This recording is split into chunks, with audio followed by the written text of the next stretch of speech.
Libo-libo pa rin Pilipino sa Japan ang hindi pa rin nakakapiling ng kanilang mga mahal sa buhay. Pero sa pamamagitan ng Pinoy Finder sa GMA News Online, kahit papaano'y naiibsan ng kanilang lungkot at pangamba maging ng kanilang mga kaanak at kaibigan. Hanggang ngayon ay marami pa rin Pilipino ang hindi pa rin makontak matapos ng lindol at tsunami sa Japan. At dahil nga sa banta ng radiation mula sa napinsalang Daiichi Nuclear Plant sa Fukushima, lalo silang nalagay sa peligro.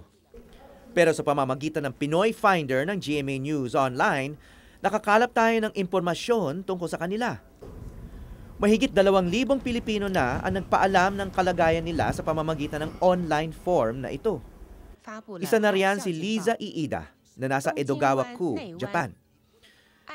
Noong niyanig ang Japan na magnitude 9 na lindol, isang beses lang siya nakapag-text sa kanyang pamilya sa Pilipinas at nawalan na siya ng paraan para makontak sila. Pero noong March 12, nakausap na siya ng kanyang hipag na si Jerry Carpio via Skype at nalamang ligtas naman siya. Nangamba naman si Beverly Mateo sa kalagayan ng kanyang kapatid na si Vanji Sato sa Japan. Ang huli kasing sabi sa kanya nito ay nasa labas sila ng bahay at nawawala ang kanyang anak. Pero sa tulong ng Pinoy Finder, napag-alaman naming ligtas at kasama na niya ang kanyang pamilya.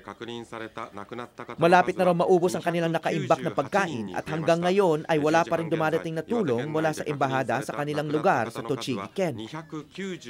Ang ulila namang si Karen Nakamura Canizares na nasa Saitama, pinapahanap ng kanyang tiyahin na si Mary Nor Alejandro. Namatay kasi ang ina nito dahil sa cancer at wala na raw tumitingin sa bata. Hanggang ngayon ay hindi pa rin napag-alaman ang kalagayan ng bata. Si Sotero Nick daw naman ipinagbigay alam sa GMA News Online ang kalagayan ng kanyang kaibigan na si Marisa Kikuta. Nasira raw ang tahanan nito at inanod ng tsunami ang kotse. Nang huli raw niya itong nakausap ay stranded ito sa isang gusali at pinapahanap ang 2 anak na nasa eskwela nang tumama ang lindol at tsunami.